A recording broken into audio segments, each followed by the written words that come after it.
For decades, three families lived with silence, heartbreak, and the ache of not knowing. Their loved ones were taken in acts of violence, their stories sealed away in dusty archives and unsolved case files. But just because a case goes cold doesn't mean it dies.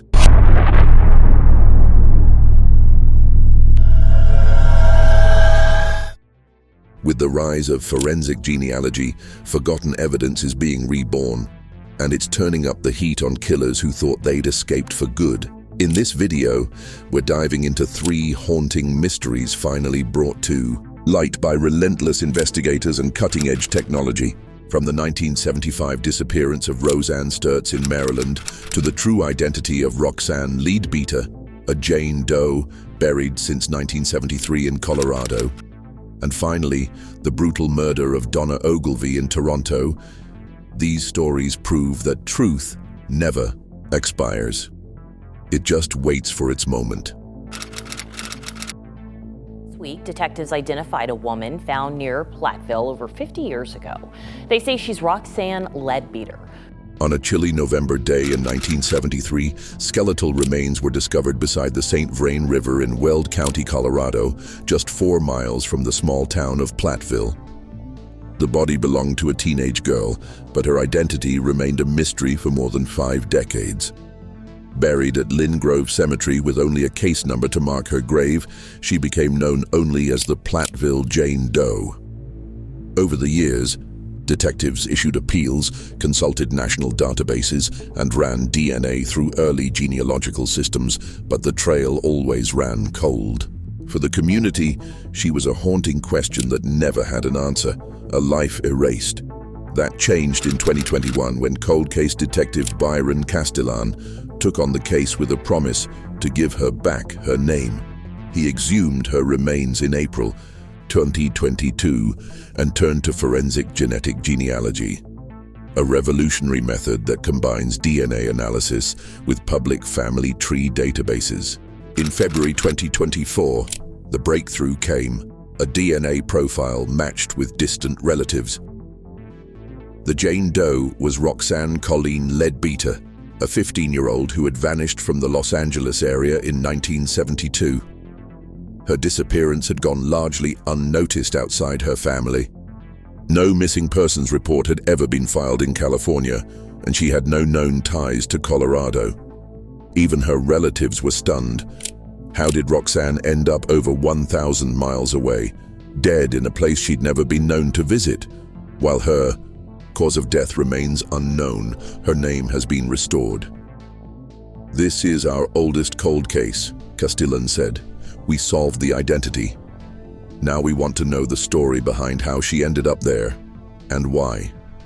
Roxanne's case is a tragic reminder of how easily vulnerable lives can vanish and how many stories still wait silently to be heard. On August 24, 1975, 20-year-old Roseann Sturtz left her Baltimore home after meeting a man at a local bar. She was never seen alive again. 4 months later, a hiker discovered her body in a wooded area off Route 108 in Howard County. She had been strangled. Despite a thorough investigation and public pleas, the case went cold. Her family was left trapped in limbo, with grief, but no justice. Then, in 2023, something remarkable happened. Howard County Corporal Wade Zufall, combing through aging evidence in a storage room, found a forgotten cassette tape, a 1981 prison interview with serial killer Charles William Davis Jr. At the time, Davis had been granted immunity in exchange for cooperation in unrelated cases. He denied knowing Roseann, even when shown her photo, but Zufall noticed something. The photo Davis had been shown was outdated. In 2024, Zufall brought Davis a new image, one taken just a month before her murder. Davis's reaction was immediate and chilling. He stopped, stared and nodded slowly. Then he confessed. He told investigators he had met Roseann at the bar and driven her out to the woods. They argued. It turned violent. He strangled her and left her body behind. Because of the immunity deal, Davis couldn't be charged. But for Roseann's family, the confession delivered something priceless: the truth. In November 2024, we were grateful to have all the case details, learned Roseann's actual date of death, and received the closure we have been praying for. All these years, her family shared in a statement.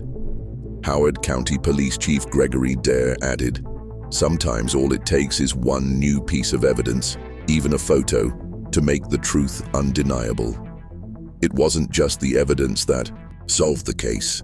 It was the human instinct, the emotional intelligence of an officer who refused to give up, who believed even a single image could reopen the past. An arrest in the 1998 homicide of Donna Ogilvie. On Wednesday night about midnight, we arrested Ronald Gordon Ackerman. March 8, 1998. The city of Toronto was just waking up when the body of 24-year-old Donna Ogilvie was discovered in a downtown parking lot. She was 4 months pregnant, a mother to a young child, and had moved from British Columbia to Ontario for a fresh start. Donna had been working in the sex trade, vulnerable and alone, doing what she had to do to survive. She had been strangled, and male DNA was recovered from the scene. But in 1998, DNA technology was still in its infancy. The profile didn't match anyone in Canada's national database, and so, despite tireless efforts, Donna's case faded into silence. But Toronto police didn't forget her. In 2019, they released a YouTube video asking the public for help. In 2021, they launched a podcast. Behind the scenes, detectives explored every technological advancement available.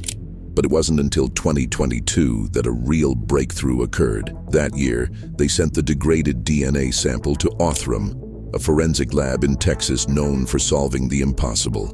Using forensic-grade genome sequencing, the lab generated a comprehensive DNA profile and launched a genealogy search. It pointed to Ronald Gordon Ackerman, a former truck driver from Gander, Newfoundland. At the time of the murder, Ackerman had been living in Scarborough, Ontario. He fit the profile perfectly: a transient lifestyle, a quiet background, and no previous links to the crime. For years, he had drifted between provinces, hiding in plain sight. But justice, though delayed, is relentless. On February 6, 2025, Ackerman stepped off a plane at Toronto Pearson Airport. Police were waiting. A fresh DNA swab confirmed the match. He was arrested and charged with first-degree murder. Investigators now believe he may be linked to other unsolved homicides across Canada. For Donna's family, the moment brought a deep, bittersweet sense of resolution.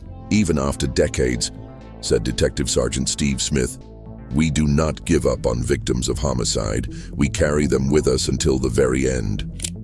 Donna's case proves that justice doesn't have an expiration date. It only needs the right tools and people who refuse to let go. These aren't just cold cases, they're lives frozen in time, waiting for truth to thaw them out. Thanks to modern science and determined investigators, Roxanne Leadbeater's name was reclaimed. Roseann Sturtz's killer finally admitted his crime, and Donna Ogilvie's voice was heard again after 27 years. Each case reminds us of something vital, that even when the trail runs cold, justice can still burn bright. So, what do you think? Should more police departments invest in advanced forensics and forensic genealogy to solve cold cases? Could the truth be just one DNA sample away? Let us know in the comments below. And if you found this story as powerful as we did, don't forget to like, share, and subscribe for more stories of real-life mysteries solved by science, persistence, and heart.